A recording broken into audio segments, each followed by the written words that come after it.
Hello, my name is Christopher Dickey. I'm with the Daily Beast. And I've been a correspondent and sometimes a war correspondent for a long time. And I can tell you that when you're out in the field and you're in or around combat, you worry about getting killed for sure. But when you're in a firefight, you think this is going to be over at some point soon, somehow.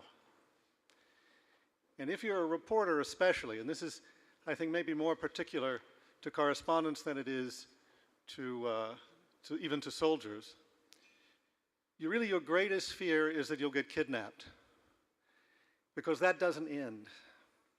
That becomes a long purgatory, a long hell that just stretches on. Sometimes it does stretch on for years. Even if it's just for a few hours, it feels like centuries.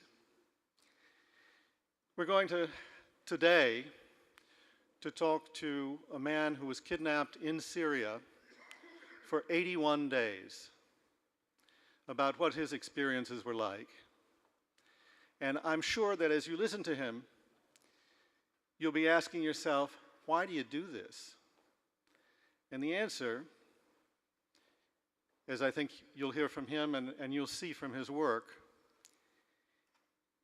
is that unless you go on the ground and you see the war firsthand, you don't know what the hell is going on. And I think a lot of us could say we don't know what the hell is going on in Syria right now. So I'd like to welcome Jonathan Alpeyrie to come talk to us about his experiences as a victim and as an observer in the Syrian war.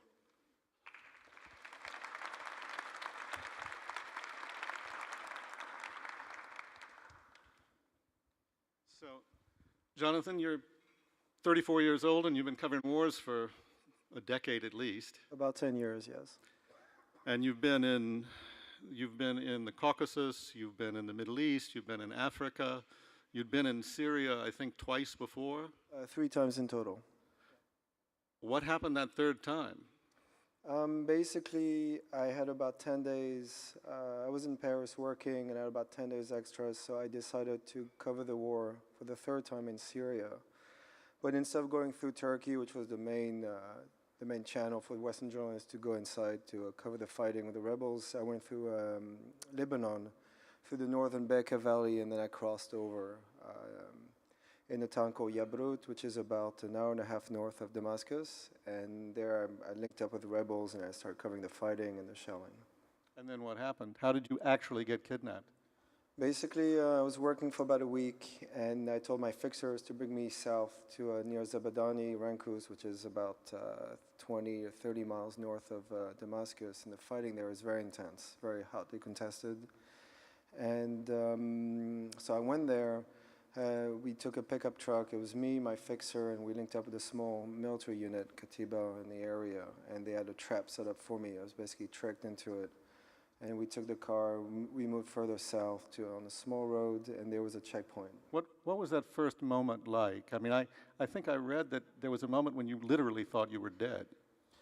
Yeah, because when they dragged me out of the car, they basically put me on my knees and they blindfolded me and then they pretended to execute me. So I was on my knees and handcuffed and they put a pistol on my head and then they started shooting. And they basically do that to break your will so you don't try to escape or anything. Did it break your will? Well, at the time I didn't think I was alive. It's very unreal. You feel like you're dreaming, like it's not really happening. It's very strange. And who were these people? I mean, I think one of the things that we really don't understand about Syria is who's doing the fighting. So who are these guys? You did spend a long time with them.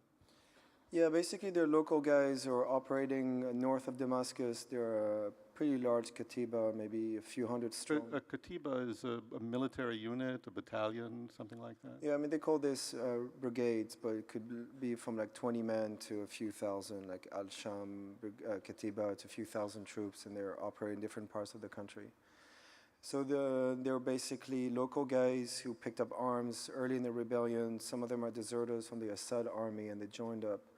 A lot of them have their family members in local towns and villages in the area. And you have a leader who basically kidnapped me with his men and they basically carved a territory for themselves. So a warlord, basically. Yeah, ultimately, yes.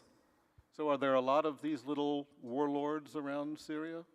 Yeah, there are more and more. I mean, a lot of them behave like, criminals, so they do kidnappings for ransom, they get money so they can buy weapons. They're losing this war, so they'll go to all kinds of extent to, buy ammunition and weapons to fight the regime. And it's true, as the war progressed, you have more and more rebel factions are popping out, and the unity has never really happened the way we were hoping for. So, there's a lot of debate about whether we should support the rebels or not. We heard Senator McCain earlier today talking about how there's still the Syrian army, or the Syrian rebel army should still be supported. Is it your impression that there's enough left to support, enough, I hate to use the word good guys, but can we pick and choose among the warlords in a way that makes any sense? Last year I was shooting for CNN. I went to Idlib in March for a couple of weeks, and already then we were seeing more Islamist portions of the rebellion who were popping out and picking up arms. I think if the federal government or France or England wanted to help the rebels in overthrowing Bashar al-Assad, it should have been done 2 years ago. Now it's too late. There's nothing they can do, especially considering that there are so many factions. And I think it's close to impossible to arm what you call the right guys, the moderate. Syrians have been fighting who have taken enormous casualties. We think there may be close to 30,000 killed, at least, and which means that their numbers have decreased and they're being replaced by more hardcore elements, maybe some Al-Qaeda affiliates, which represent perhaps as much as 10% of the overall force. How well did you get to know these guys? I think you learned some Arabic while you were with them. They learned a little English. 81 days, that's actually a long time of pretty intense contact. Well, my first 5 weeks, I was blindfolded and handcuffed under very heavy shelling pretty much every day. So the way for me to survive and get better treatment from them was to learn the language, and I would cook with them, or just trying to be and I would pray with them sometimes to try to be like them as much as possible. So in this case, that really helped, and after 5 weeks, they moved me to another house.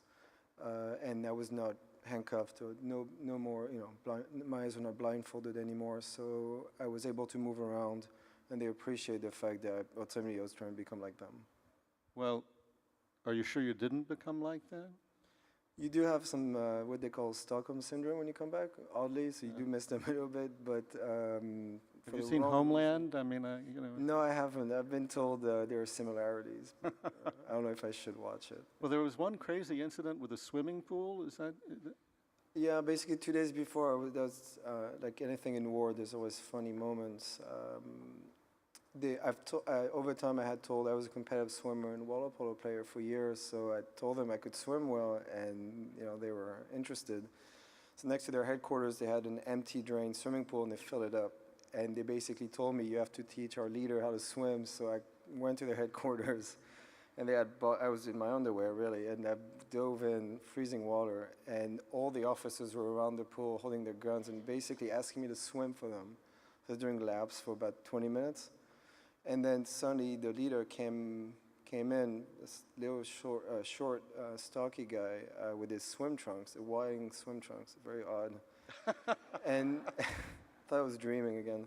And he goes in the water, did not know how to swim at all. So I was holding him like a baby for about an hour, just teaching him, telling him like he has to kick, his legs straight. And by the end, he could swim actually. And the officers were all laughing. It was strange, yeah. And how did you get out finally?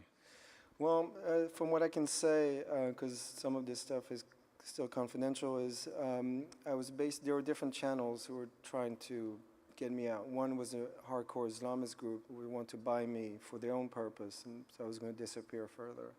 There was my own contacts in Lebanon who will try and negotiate. And there was a third party who was somebody close to the regime of Bashar al-Assad, who was a parliament member, and he actually paid my ransom and got me out. So he paid to the rebels, and I was smuggled back to Damascus, and then smuggled in the trunk of a car back to Beirut. And it's somebody who's in a blacklist by the EU, created by the EU, so he's a businessman also, so he can't travel, and he wants to be out of that list. So that was part of his motive. Exactly. Listen, thank you very much, Jonathan, for joining us here. It's really a pleasure.